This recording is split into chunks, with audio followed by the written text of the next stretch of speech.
ને સાંભળે છે ને વગર આંખે દેખે. ભગવાનને કાન અને આંખ વગર જોઈએ જોઈ શકે. એવું જનાવર છે વગર કાને સાંભળે છે અને વગર આંખે જોવે છે. કહો એ જનાવર કયું? આમાં બધું આવશે. કીડીને કાન છે તો સાંભળે છે કે નહીં? સર્પને આંખો, સર્પને કાન છે છતાં સર્પ સડસડાટ જતો કરો તો તરત બ્રેક થઈ જાય. વગર કાને કેમ સાંભળે છે? એની આંખો કાન છે. ઈશ્વર છે. ઈશ્વર તારી અકળ ગતિ કે પતંગિયાના પેટમાં બધી બાપ. આ એની કથા છે ને એની કળા છે. કળાય પરમ પાર પ્રભુ એનો પામી શકે નો પાર. હરિ તારી કળાય પરમ પાર. પ્રભુ તારી કળાય પરમ પાર. તો મારા બાપ જો ઈશ્વરની કથા તમારા જીવનમાં ઉતરી જાય તો ભગવાનની કળા અને ભગવાનની લીલા આપણને દેખાય. આપણે લીલા જોવી છે, નજરે નથી દેખાતી ને. હું બોલું તમને સંભળાય છે, તમને કથા દેખાય છે. જો તમે એના અંદર થઈ જાઓ તો તમને અહીંથી બોલું નજરે દેખાય. આમ આખું પિક્ચર દેખાવું જોઈએ તમને દેખાય. પણ ઝાંખી કરતા શીખ. પણ એ ઝાંખી ક્યારે થાય? ઈશ્વરની ઝાંખી કરી છે. અત્યારે તમે આંખો બંધ કરો ભાઈઓ, આપણે બધા શું દેખાય છે? ખેતર દેખાતું હોય છે, કાં તો કપાના ઢગલા ઘરમાં દેખાતા હોય છે.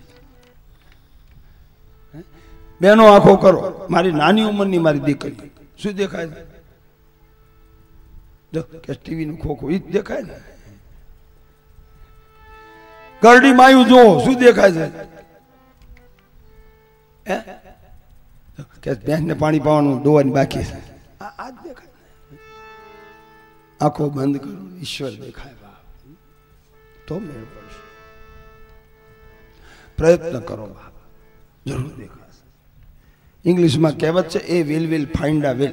મન હોય તો માળવે જવાય. તમારું મન હોવું જોઈએ અને મન હશે તો તમે માળવે પહોંચી જશો મારા બાપ. આજે આપણે માળવે પહોંચવા 9મું વર્ષ છે અને 13 વર્ષ પૂરા થાય ને ત્યાં માળવે તમે પહોંચી જશો. 13 કરોડ મંત્ર પૂરા કરવા છે વાડોદરીમાં. ગમે એ કથા કરાવે ગમે, પણ તમે બધા ભજન કરજો મારા બાપ. મહિલા મંડળ વાડોદરી ગોપી મંડળને મારી ખાસ વ્યાસ ગાદીથી વિનંતી કે તમારો ભજનનો પ્રતાપ છે. દરેક મંદિરોનો ભજનનો પ્રતાપ કે આખા ગામનું ભજન ભેગું થયું અને આ 9 કરોડ મંત્ર થયા છે. હજુ 4 કરોડ બાકી છે.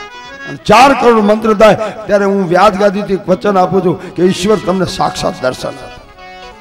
13 કરોડ મંત્ર પૂરા થાય તો તમે 13 કરોડ રૂપિયા ભેગા કરી નાખશો. મંત્રી 13 કરોડ રૂપિયા તો ઘરમાં ભેગા થઈ જાય, પણ 13 કરોડ મંત્ર કરવા લલિતભાઈ બાકી છે બાપ.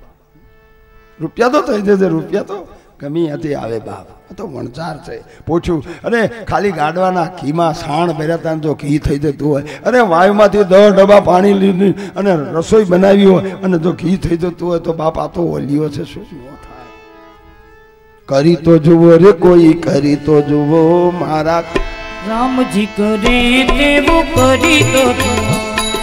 કરી તો જુઓ રે કોઈ, કરી તો જુઓ મારો રામજી કરે તેવું. રામે જેમ કર્યું એવું આપણે કરવાનું છે. રામે જેવું કર્યું એમ કરવાનું અને કૃષ્ણે જેમ કીધું એમ કરવાનું છે. કૃષ્ણે કર્યું આપણે કરવાનું નથી, એને કીધું એમ કરવાનું. અને રામે તો જે કર્યું એ પ્રમાણે કરો તમે પણ. રામ શિયા રામ મય સબ જગદાની કરહુ પ્રણામ જોરી જુગ. તો ભગવાન સુતિક્ષણ ને દર્શન આપ્યા, ઉભો કર્યો આજાન બાહુ. માગ સુતિક્ષણ માગ. ત્યાં સુતિક્ષણ કે પ્રભુ શું માગું? તમારા દર્શન. અને ભગવાનના સાક્ષાત દર્શન થાય પછી શું માગવાનું હોય? પછી તો કહેવાનું બસ હવે પૂરું કરી દે, હવે બીજું જોવું નથી, હવે તો તું. પણ ભગવાને બહુ આગ્રહ કર્યો કે નહીં માગ, માગ સુતિક્ષણ માગ. કે શું માગું? કે તને ઠીક લાગે એ માગ. અને પછી એને કોણ યાદ આવ્યું? એક બાજુ ભગવાન ઉભા છે અને સુતિક્ષણને કોણ યાદ આવ્યું? આ ભગવાન મેળવ્યા કોને? કોના દ્વારા ભગવાન મળ્યા? આ તમને કથા કોના દ્વારા મળી? ગુરુ દ્વારા. તો ગુરુને યાદ આવ્યા તરત જ. ભગવાનને પાસે માગ્યા નહીં અને એકદમ ગુરુનું સ્મરણ કર્યું.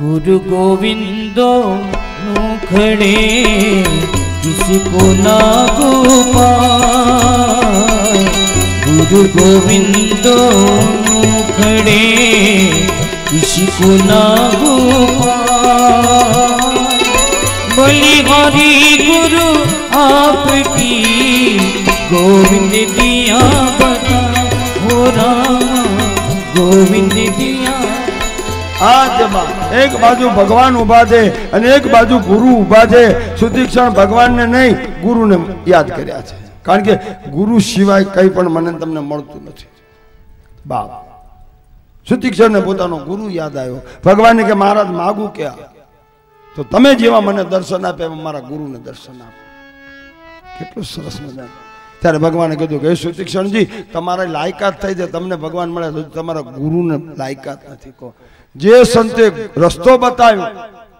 જે સંતે મંત્ર આપ્યો અને ઈ શિષ્ય મંત્ર લઈને ભજવા માંડ્યો તો ભગવાન એને ભજવા વાળાને મળ્યા ને હજુ રસ્તો બતાવવા વાળાને મળ્યા નથી હજુ અગસ્ત્ય બાપજીને ભગવાન નથી મળ્યા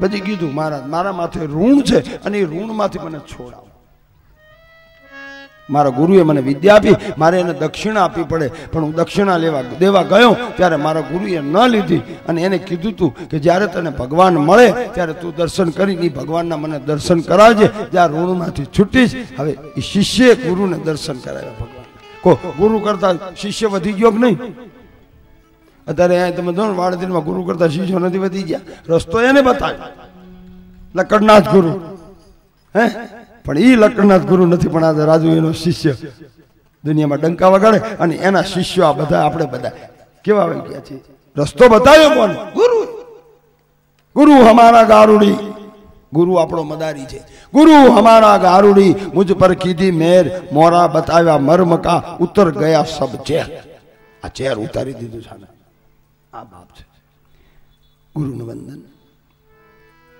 પછી તો અગસ્ત્ય બાપજીને રામજી વંદન કર્યા છે રાત્રિ રોકાયા અને પછી સવારમાં ભગવાને અગસ્ત્ય બાપજીને કીધું બાપજી હવે મારે રાક્ષસોને મારવાની ઈચ્છા થઈ છે કે રાક્ષસો સાધુને બહુ હેરાન કરે છે ગાયોની હત્યા કરે છે સ્ત્રીઓની સતીત્વ તૂટે છે અને આ ધરતી ઉપર મારે રાક્ષસોને હું કારણ કે ક્ષત્રિયનો દીકરો છું જો ભગવાને એમ નથી કીધું કે હું ભગવાન છું પણ હું ક્ષત્રિય છું અને ક્ષત્રિયનો ધર્મ છે કે કોઈ ધર્મની હાનિ થતી હોય તો મારે મદદ કરવી પડે તો મને તમે એવો મંત્ર આપો કે જેથી કરીને હું રાક્ષસોને મારી શકું ત્યારે અગસ્ત્ય બાપજી રડવા માંડ્યા કે એ રામ તમારો શ્વાસ જ મંત્ર છે તમારું નામ મંત્ર છે અને તમારે મંત્ર લેવાની હોય છતાંય રામે આગ્રહ કર્યો છે કે કેમ કે સાધુ હોય ને એની પાસેથી મંત્ર લેવાય ઠેલા લઈને તો બધા 50 જણા નવા નવા નીકળ્યા છે જેવો ઠેલો એવો મંત્ર એ મંત્રમાં કોઈ સિદ્ધ ન હોય ઓલ્ડ ઇઝ ગોલ્ડ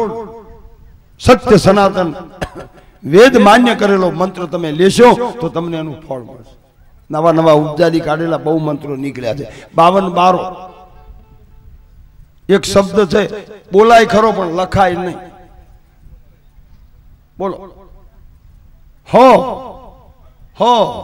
બોલાય ખરો પણ લખો લખાય એવા ખોટા મંત્ર લેશો નહીં વેદે માન્ય કરેલા મંત્ર જો તમે ભજશો તો એની સફળતા મળશે અને કથાઓમાં આવ્યા ઓમ નમો ભગવતે વાસુદેવાય દ્વાદશ અક્ષર મંત્ર બસ જપત ત્રિપુરારી ઓમ નમો ભગવતે ઓમ નમઃ શિવાય શ્રી રામ જય રામ આ વેદોએ માન્ય કરેલા મંત્રો છે પછી તમારા ધર્મની રુચિ હોય તો તમે સ્વામિનારાયણ મંત્રનો પણ મહામંત્ર છે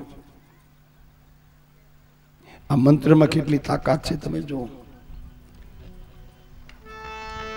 लंका में हनुमान हलचल मचा था विभीषण का मेल प्रभु कैसे बचा था